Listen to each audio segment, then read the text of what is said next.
Marcus Aurelius is a name that resonates throughout the records of history, not just as a Roman emperor, but as a beacon of Stoic philosophy. His work, Meditations, is not just a book, but is a personal diary, a window into the soul of one of the greatest thinkers in history. Today we delve into a special part of his masterpiece, the 9 rules that Marcus Aurelius swore to live by. Meditations was not written for anybody. It was written for Marcus by Marcus, a constant reminder to himself of the core disciplines of Stoicism. Think of it as a self-help guide before self-help was a thing. At its heart, Stoicism teaches us to control our reactions, to refuse to give in to misleading impressions. And Marcus, with his profound wisdom, left behind quotes that serve as guiding stars on this path. But life is not perfect, even for a Stoic. There are times when we might falter, when we might let a wrong impression cloud our judgment. But Marcus provides guidance on the next step on how to act rightly even when we've missed the mark initially. And among these teachings, there are 9 rules that stand out, 9 principles that Marcus held close to his heart. And today, I will share these with you. I hope they resonate with you as much as they did with me. Rule number 1, that we came into the world for the sake of one another. Or from another point of view, I came into it to be their guardian, as the ram is of the flock and the bull of the herd. Start from this. If not atoms, then nature, directing everything.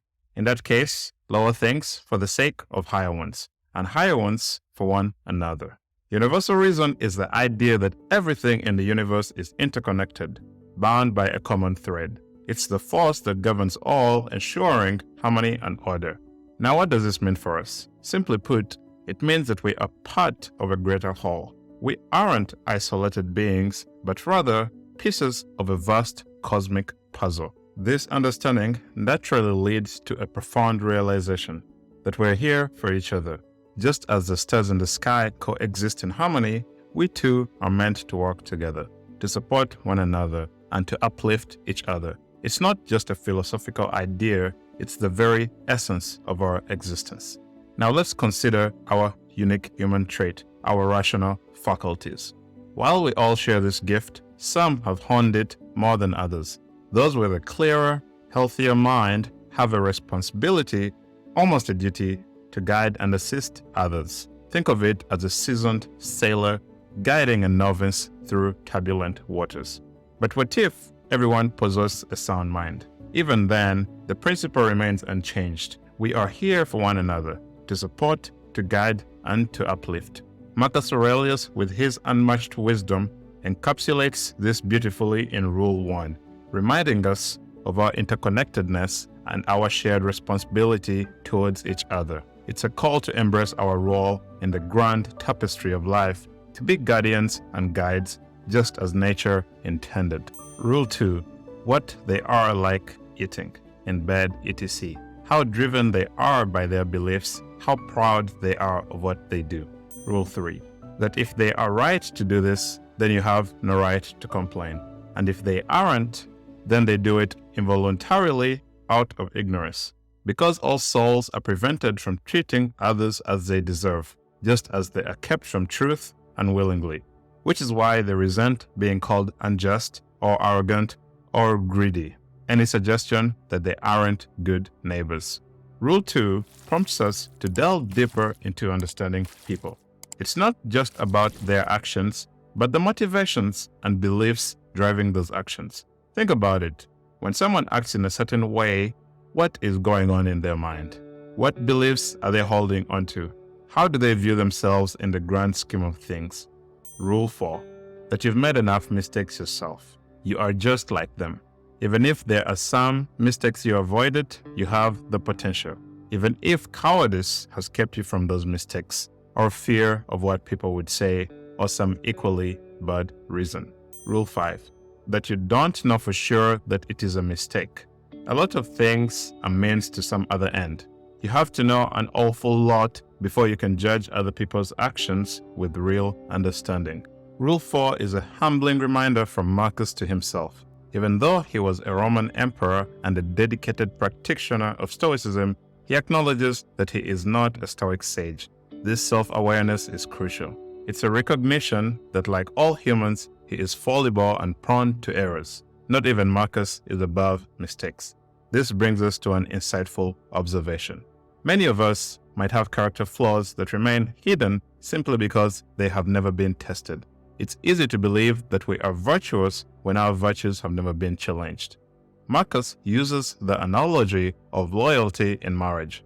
One might think that they are loyal, but if they've never been in a situation that tests their loyalty, can they claim that virtue? Rule 5 further expands on this idea of understanding before judging. Marcus emphasizes the importance of reserving judgment until one has a comprehensive grasp of the situation. It's a call for patience and sympathy. Before we rush to conclusions or judgments, we should strive to understand the bigger picture, the underlying motivations and the circumstances that lead to a particular action. These rules teach us to recognize our own imperfections, to be patient in our judgments, and to strive for a deeper understanding of ourselves and others. It's a path to becoming more passionate and understanding individuals. When you lose your temper or even feel irritated, that human life is very short. Before long, all of us will be laid out side by side. Rule 7, that it is not what they do that bothers us. That is a problem for their minds, not ours. It's our misperceptions. Discard them, be willing to give up thinking of this as a catastrophe, and your anger is gone. How do you do that? By recognizing that you've suffered no disgrace. Rule 8. How much more damage do anger and grief do than the things that cause them? Think about it. In the grand timeline of history, our moments of anger are but mere blips. Consider someone from the 1800s who experienced anger. Does their anger hold any significance today? Likely not. Do you think your current emotions will be relevant in the year 3000? This realization can help diffuse the intensity of our feelings. Rule 7 dives into the Stoic concept of impressions. Everything we experience is an impression, a representation of the external world in our minds. But here's a catch. We have the power to judge these impressions as either good or bad. It's in this judgment that our control lies. When someone's actions bother us, it is not their actions, but our interpretation of them. Marcus advises us to discard our misperceptions. If we perceive something as a catastrophe, we amplify our emotional response. But by recognizing that we have not been disgraced or harmed in any real sense, we can let go of our anger. The emotional turmoil of anger and grief often causes more harm than the events that triggered them. Stoicism gives us the mental tools to navigate these emotions. When faced with challenges, instead of succumbing to negative emotions, we can ask ourselves, which mental tool can I use to handle this? Whether it's public humiliation or another adversity, it is not the event, but our judgment of it that determines our emotional state. By harnessing our judgment, we can navigate even the most challenging situations with grace and equanimity. Rule 9, that kindness is invincible, provided it's sincere, not ironic, or an act. What can even the most vicious person do if you keep treating him with kindness and gently set him straight? If you get a chance, correcting him cheerfully at the exact moment that he's trying to do you harm. No, my friend, that is not what we're here for. It is not me who is harmed by that, it's you. And show him gently and without pointing fingers that it's so. Bees don't behave like this, or any other animals with a sense of community. Don't do it sardonically or meanly, but affectionately, with no hatred in your heart. When we act out of malice or harm someone, it is not just the other person who suffers. In reality, we degrade our own character, and this degradation, though subtle, has long-term consequences. Our character is the essence of who we are. It's a foundation of our thoughts, actions, and decisions. In essence, our character is our brain, the guiding force of our lives. Marcus emphasizes the importance of correcting others, not just with a sense of superiority or to belittle them, but with genuine concern and love. It's not about the ego or proving a point. It's about helping another soul find its way. When someone makes a mistake, it's an opportunity to guide them, to show them the right path, and to do so with affection and without any trace of hatred. If you found any value in today's content, please like, share, and subscribe for more enlightening discussions. And I also want you to share your thoughts and reflections in the comments below. Your insights and experiences will enrich this community of learners. Thank you.